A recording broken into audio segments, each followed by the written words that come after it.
Hey Guildies, Fletch here. Tell me this. What makes the organization agile? What makes you agile? And what makes the code agile? We'll get into that in principle number 9.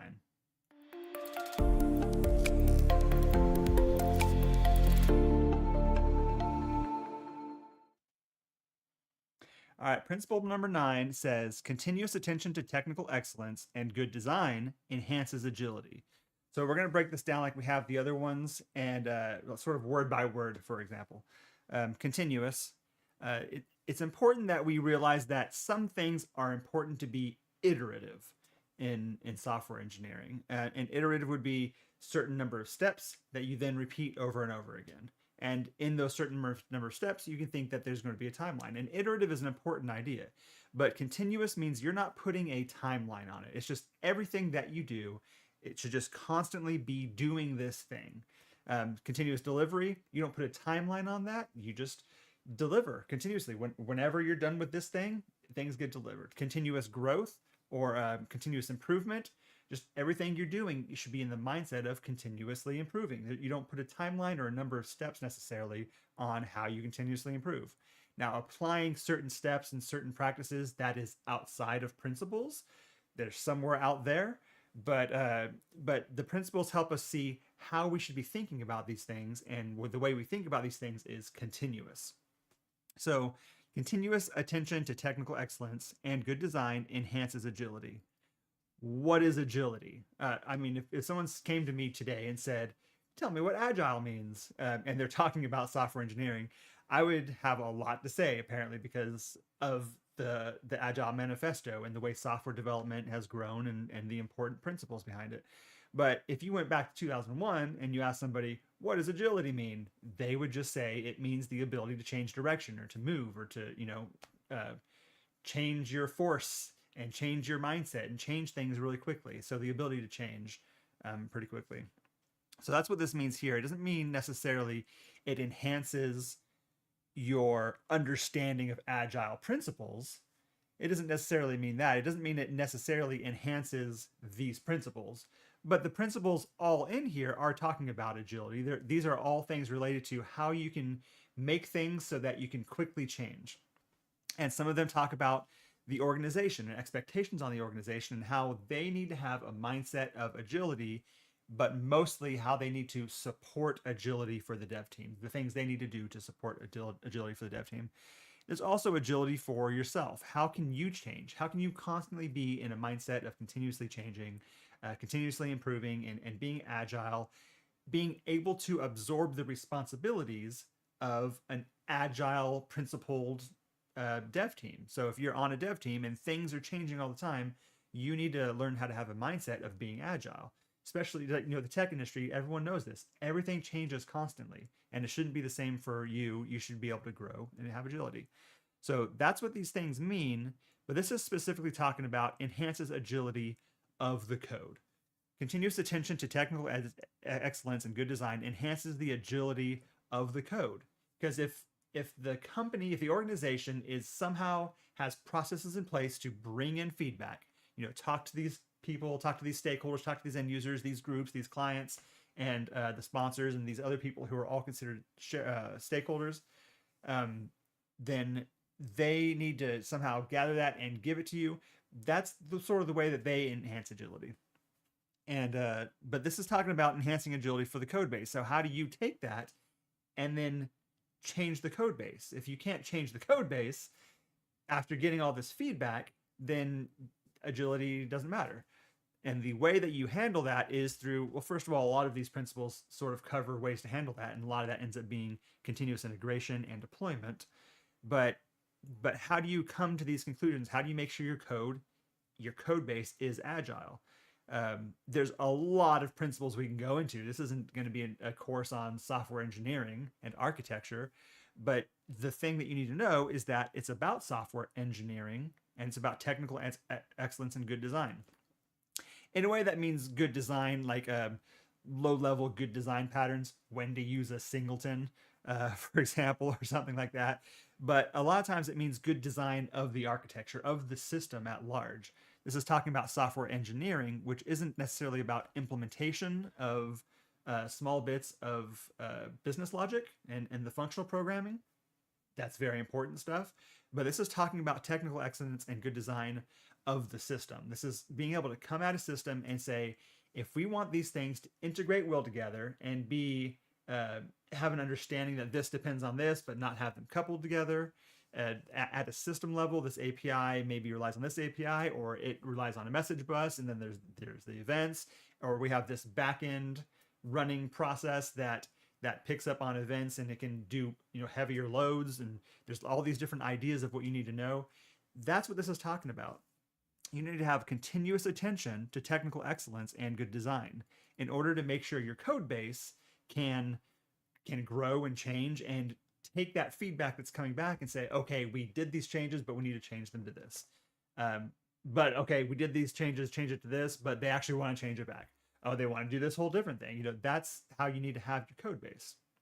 What this means is not to over-engineer. This doesn't mean let's get in there from the beginning and spend the first few months building a platform and saying we need all of this stuff as a platform. You shouldn't have to over-engineer, but you don't under-engineer. You don't come into a project. I don't mean to say words like that. You don't come into a product that needs to be built and say, okay, let's talk about all the things it needs for the platform, but you also don't say let's talk about nothing. Let's just get a feature out there without thinking about authentication or authorization or security or logging or observability or any of those cross-cutting concerns or any other cross-cutting concerns. You need to think about those things and have technical excellence. And then as you build the system and you have these system requirements, you need to make sure that you and your teammates and the designers and the web developers and the API developers and DBAs are all in the loop together in this vertical slice of a team that represents the vertical slice of a bounded context or something. And you just say, we are going to understand that what we build is going to have high cohesion and low coupling, and it's going to have separation of concerns, and it's going to have the minimum necessary cross-cutting concerns and architecture and engineering that's necessary for getting this job started. We want to get this job started so we can start getting that feedback. That's the most important thing. It's not no planning, it's not no engineering, it's mid-level engineering in order to get this thing out the door to start getting feedback. And then as you do that, you need to continue to improve the excellence in the design and do what's necessary to make sure that it stays agile. Not to make sure that it's really cool or super big, or maybe if we design this part, then one day we can like sell this as a packaged bit of design that can be an architecture for someone else, or think about anything like that. Continuous attention to technical excellence and good design at the level that's necessary for what you're working on. So long story short, this is about software engineering. Why do I say this is the Conway's law principle? I say it's the software engineering or the Conway's law principle. And the reason I say that is because you're not doing any of that if the organization is not in line. So what that means is you need to have a team structure, a self-organizing team structure that can handle a vertical slice for the working team, and also a platform team that is supporting the working team that can handle cross-cutting concerns and bits of the higher level platform stuff, that can handle the operations, that can handle the DBA work. These are support teams, and you need to have this team structure, and you're not going to have that unless the organization also understands that that's how the team structure is. The organization needs to support and value self-organizing teams. They need to value trust. They need to trust you as the developers and the software engineers and the designers. They need to trust you, because if they don't trust you, then they're going to want to have oversight. They're going to want to put a scrum master into place who tells you what Agile is. You need to know what Agile is. You need to understand how to communicate and how to collaborate. And you will build trust by showing that you can do development, design, database administration, operations. The thing that you're doing on the dev team has to have a continuous attention to technical excellence. By doing that, you show that you're trustworthy. By coming in an interview and showing that you understand these things, you understand Agile principles, you understand how to do your job, it shows that you are trustworthy. And so the organization has to have trust for you. They have to value that you can be part of a self-organizing team where they don't have to babysit you or supervise you. You don't have to have a dev manager, for example. You can just have developers who are adults who can work together, who can self-organize, who can communicate when they have impediments, and work together. This is continuous attention to technical excellence, but the organization has to trust that. These communication structures don't work if they're constantly focused on this is the thing you have to get done next. This is the feature that we're planning, and we've got all these plans for features, and we want constant feedback on what you're doing, and you know, how many story points is this, and how far along have you gotten, and you know, give us every day, tell us what you're working on and what you're doing. They can't do that. They have to trust you. So this is the whole thing with Conway's law. If your communication structures are like that, then they're not going to support. We need to add logging. We need to add observability. We need to update this package that we had a dependency on and it had a security vulnerability. We need to update it. We need to do that throughout our system. Things like that are really important. The things that are the software engineering level of work, if they're constantly talking about just working on with the developers and give us feedback on what you're working on, and this is the way we structure our communication, you're not going to ever say, oh, can we please spare some, please sir, can we spare some story points for some engineering, please? That's not the way that's ever going to work. There needs to be a change, an equal change of, we have a mindset of valuing technical excellence and software engineering. They need to value technical excellence and software engineering.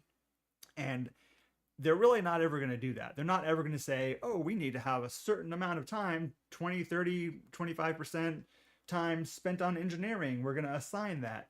They're going to say, we need features, we need features.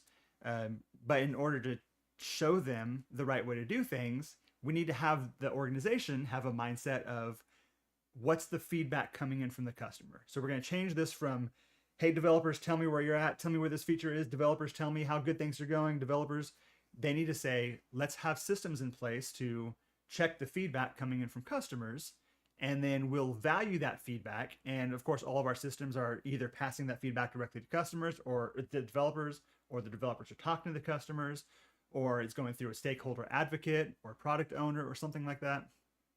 They have these systems in place where they value that feedback from the customers. And the customers could be a client, it could be thousands or millions of end users, it could just be some other executives, whoever the people who are stakeholders of the system who really want to use it and really find the value in it. They need to be valuing the feedback from those people, and that's the measure of success.